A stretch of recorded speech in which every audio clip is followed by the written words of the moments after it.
ইজ্জতের রক্ষা করবে, পরিবার রক্ষা করবে, সন্তান সন্ততি সন্তানকে লালন পালন করবে। এই মেয়েটাকে যদি ধরে রাখতে পারো, তোমার ঘরটা যদি লাইটের আলো নাও থাকে, জান্নাতের আলো দিয়ে ঘরটা পরিপূর্ণ থাকবে, শান্তি। ঠিক কিনা?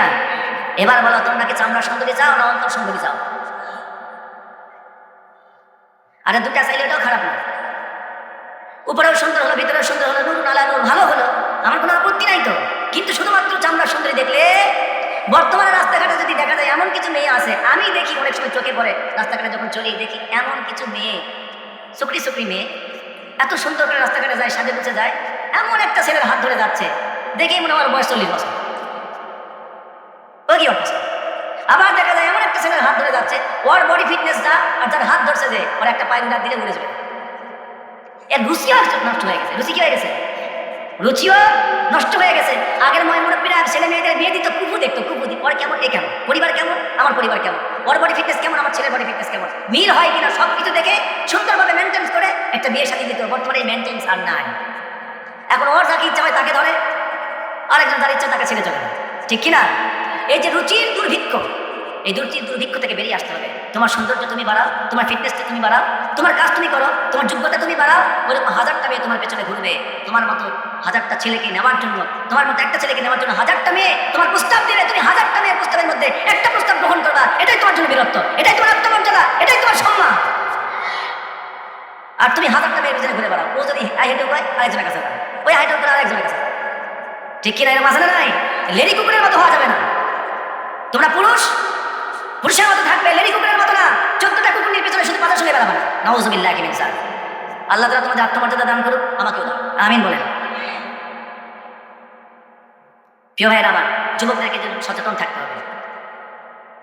এই জন্য আল্লাহ নবী, কোরআন সুন্নাহ হলো মানব জীবনের দর্পণ। এই যে আপনি বিয়ে করবেন কেমনে, সেটাও কোরআন সুন্নাহর মধ্যে আছে না নাই? কোরআন সুন্নাহর মধ্যে আছে। এমনকি আল্লাহ নবী বলেছেন, একটা যুবক যদি, একটা দিনদার যুবক যদি কোনো একটা মেয়ের বাপকে প্রস্তাব করে, বন্ধ করবো না কবো? হ্যাঁ ঠিক আছে, কিন্তু আপনারাও সাবধান থাকেন, এই কথা কিন্তু আপনাদের বিরুদ্ধে যাবে। আল্লাহ নবী বলছেন, একটা দিনদার যুবক যদি কোনো একটা মেয়ের বাপকে প্রস্তাব করে, খারাপ কোনো মতলব যদি না থাকে, তার যদি হারাম রিলেশন না থাকে, পবিত্র একটা যুবক, দিনদার যুবক, দিন ইসলাম প্র্যাকটিস করে, এমন একটা যুবক যদি কোনো মেয়ের বাপকে পছন্দ করে, তার যদি সামর্থ্য থাকে যুবককে বিয়ে দেওয়ার মতো, যুবকের যদি বিয়ে করার মতো সামর্থ্য থাকে, আর দিনদার যুবক যখন বিয়ের প্রস্তাব দিল, মেয়ের বাবা শুধুমাত্র দিনদার যুবকের দিনদারিতা না দেখে, শুধুমাত্র টাকা পয়সা, অর্থ সম্পদ, চাকরি বাকরি দেখে সে বলল, যুবক তোমার চাকরি নাই, যুবক তোমার ব্যবসা নাই, যুবক তোমার কর্মের কোনো ভালো সোর্স নাই, তুমি অর্থবিত্তের মালিক না, অতএব তোমার সাথে আমার মেয়ে বিয়ে দেবো না। এমনি করে একটা দিনদার যুবককে কোনো পরিবার যদি ফিরায় দেয় শুধুমাত্র অর্থের কারণে, ব্যবসা কিংবা চাকরি কিংবা পদমর্যাদার কারণে, নবীজি বলেছেন, দিনদার যুবককে যে পরিবারে ফিরাই দেবে তারা জানিয়ে রাখুক, একটা দিনদার যুবককে ফিরাই দেওয়া মানে ওই সমাজের মধ্যে ফিতনা তৈরি করা, ফাসাদ তৈরি করা। কত যুবক আমি দেখেছি, কত হুজুরকে প্রস্তাব দেয়, দিনদার যুবক, আলেম মানুষ প্রস্তাব দেয়, না আলেমটাকে বিয়ে দিবে না, ওই আলেমও দেয়, খুঁজে বেড়ায় ইঞ্জিনিয়ারকে, ডাক্তারকে, ও খুঁজে বেড়ায় কে বিদেশ চাকরি করে, বিদেশ থাকে কে, ওই আলেমও চিন্তা করে না, জানি একজন আলেম আমার মেয়েটাকে আরেকজনের দিনদারের বাড়িতে দিলে আমি দিনদার নাতি পাবো, সমাজটা দিনদার হবে, পরিবারটা দিনদার হবে, এমন চিন্তা একজন আলেমও করে না।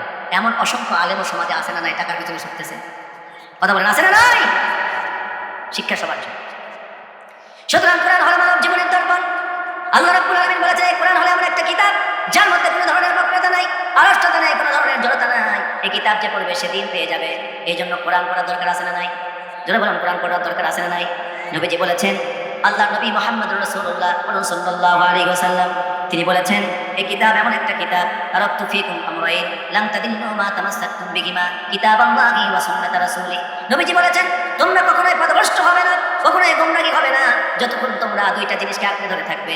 আমি নবী তোমাদের মাঝ থেকে বিদায় হয়ে চলে যাচ্ছি, কিন্তু দুইটা জিনিস তোমাদের মাঝে রেখে গেলাম, একটা হলো আল্লাহর কোরআন আর একটা হলো আমি নবীর সুন্নাহ। তোমরা যতদিন পর্যন্ত এই দুইটা জিনিসকে আঁকড়ে ধরে থাকবে, ততদিন পর্যন্ত দুনিয়ার জিন্দেগিতে কখনো পথভ্রষ্ট হবে না। সুবহানাল্লাহ।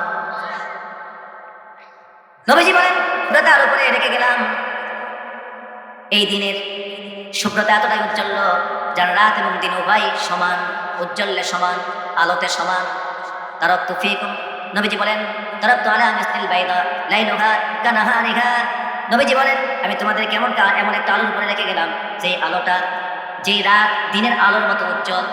নবীজি বলছেন, শুনুন, তোমাদেরকে এমন একটা আলোর উপরে রেখে যাচ্ছি, যে আলোটা রাতের আলোটাও দিনের আলোর মতো উজ্জ্বল। সুবহানাল্লাহ। অর্থাৎ রাতটা